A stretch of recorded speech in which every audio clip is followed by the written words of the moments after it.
pareil, je mets à 0 ma balance électronique. Je mets du côté de l'eau.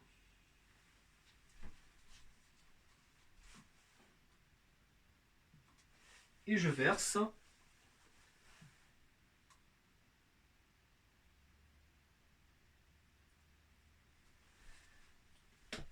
Donc là, j'ai versé 25 ml d'huile dans ma timbale. Et en fait, je me rends compte ici que la balance électronique affiche 20 grammes.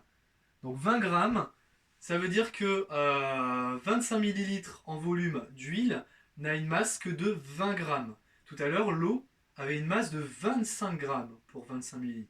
On voit déjà que l'huile est plus légère que l'eau. Alors on peut très bien le voir, on le reverra par la suite. Si on mélange de l'eau et de l'huile se met toujours au-dessus parce qu'elle est plus légère. Donc ça, c'est une constatation qu'on peut faire. Donc on va faire la même chose avec 50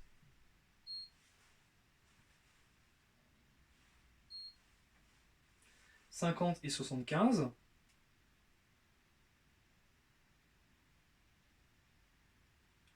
Donc là, je retrouve le même constat. On a 40 grammes. 40 grammes donc d'huile à un volume de 50 millilitres.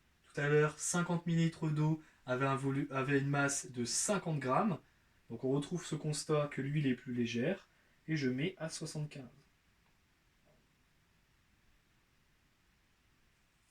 Donc là, on obtient...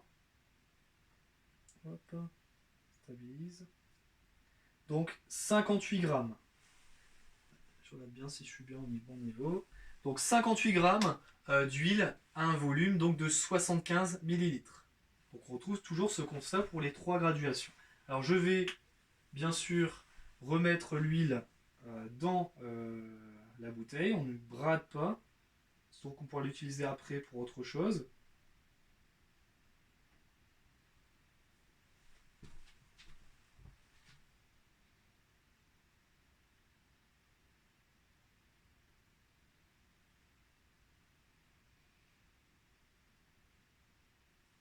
Et pareil, on va essayer d'essuyer l'intérieur de la timbale pour éviter justement que les solides qu'on va utiliser après n'absorbent l'huile ou ne se collent avec.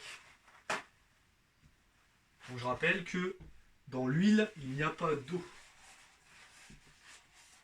Et ça n'empêche pas les solides de l'absorber.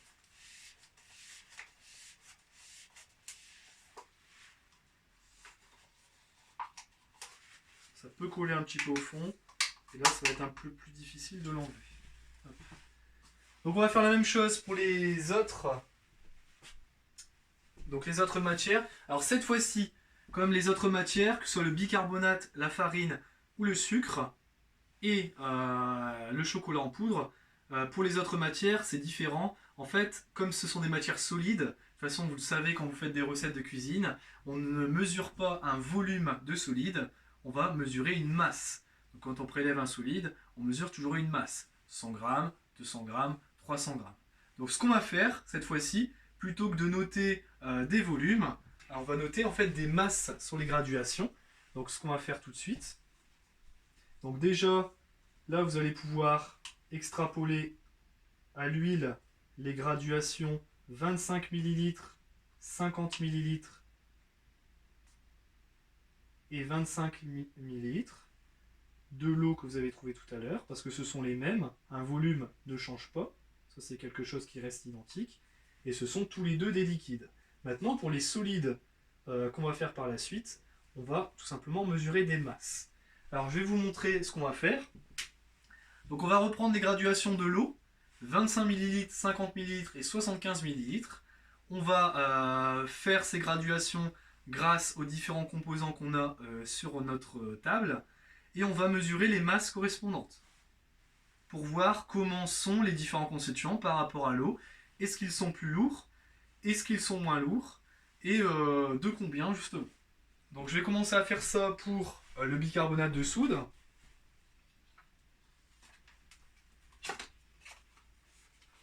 Donc le bicarbonate de soude, hein, c'est ce qui peut remplacer en fait la levure. Donc si vous avez de la levure chez vous, ça peut aller aussi bien. Donc je vais me mettre au niveau de l'eau. Et on n'oublie pas de remettre à zéro la balance, bien entendu. Parce que notre but, c'est de mesurer la masse de 25 ml de bicarbonate de soude.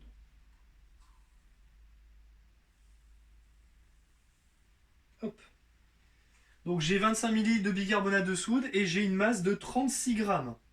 Tout à l'heure, la masse de 25 ml d'eau, c'était 25 grammes. Et là, on a 36 grammes. On voit que c'est beaucoup plus lourd que justement l'eau. Donc là, je vais noter 36 grammes bicarbonate de soude. Alors, je ne vais pas toutes les faire. Hein. Je vous laisserai chez vous le soin de faire toutes les graduations nécessaires. Voilà.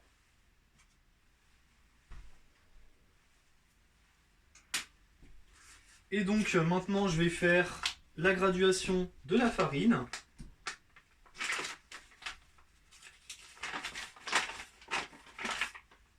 Donc, j'oublie pas bien sûr de remettre le bicarbonate de soude, hop, dans la boîte. Voilà. Donc, on essaye d'essuyer quand même parce qu'il y avait encore un petit peu d'huile. Forcément, ça colle légèrement sur le fond de notre verre doseur. Donc, on va encore faire l'exemple de la farine et après, je vous laisserai faire le reste.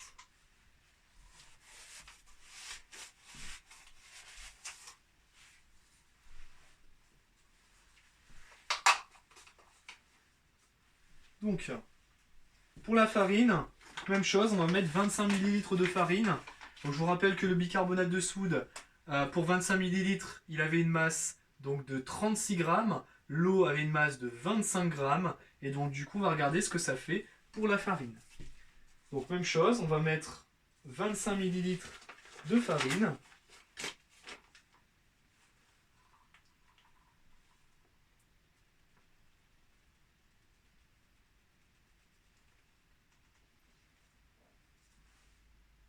Hop. Donc là, on obtient une masse de 17 grammes. 17 grammes pour la farine. Donc 17 grammes pour 25 millilitres de farine. Donc on a presque, on va dire, une masse qui est divisée par 2 pour la farine par rapport à l'eau. Donc la farine est beaucoup plus légère que l'eau. D'ailleurs, on peut le voir quand on porte un sac de farine, un gros sac de farine. Alors c'est léger pour le volume, c'est pas très lourd pour le volume. Alors que si on aurait pris le même volume d'eau, ça aurait été beaucoup plus lourd. Donc la même chose, on va remettre le tout dans le sachet. Voilà. Et on va passer à la suite. Donc là, je vous laisse le soin de faire le travail pour le sucre.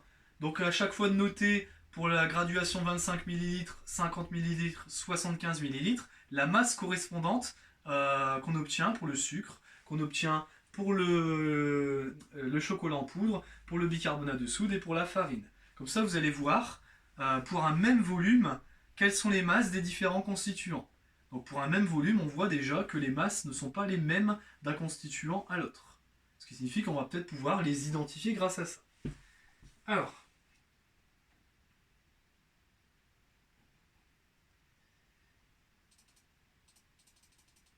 avant de faire ça, je vais juste vous faire un rappel.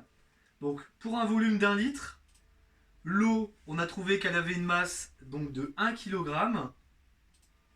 Si on prend l'huile, elle a une masse de 0,92 kg. On a vu tout à l'heure que l'huile avait une masse inférieure à 25 g pour 25 ml. Donc une masse inférieure à celle de l'eau pour un même volume.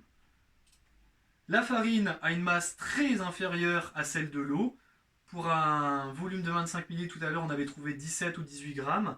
Donc on voit que la farine est beaucoup plus légère, 0,55 kg pour 1 litre.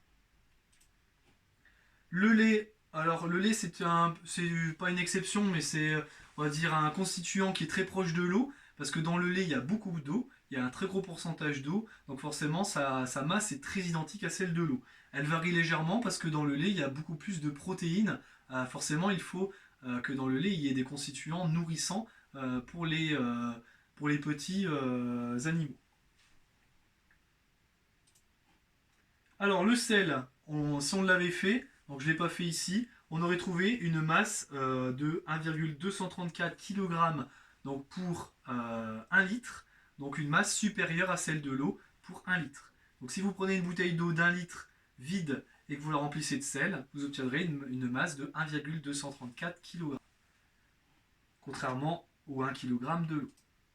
Et enfin, si on arrivait en fait à remplir donc 2 bouteilles comme celle-ci, alors ce sont des bouteilles de 500 ml, donc si on en avait 2, qu'on arrive à les remplir de plomb, en fait on obtiendrait une masse de 11,3 kg de plomb. Donc le plomb est réputé très lourd, donc ce n'est pas une légende, il est 11,3 fois plus lourd que l'eau, tout simplement. Alors je vais revenir un peu à la diapo d'avant, parce que j'ai une petite surprise pour vous. Donc on va essayer de faire une recette de cuisine grâce à ce qu'on vient de voir maintenant. Donc je vais vous montrer comment on va faire. Bon, on va voir justement si vous avez réussi à faire correctement ce que je vous demande. Donc je vais juste faire une petite pause et je reviens vers vous pour la dernière partie de la vidéo.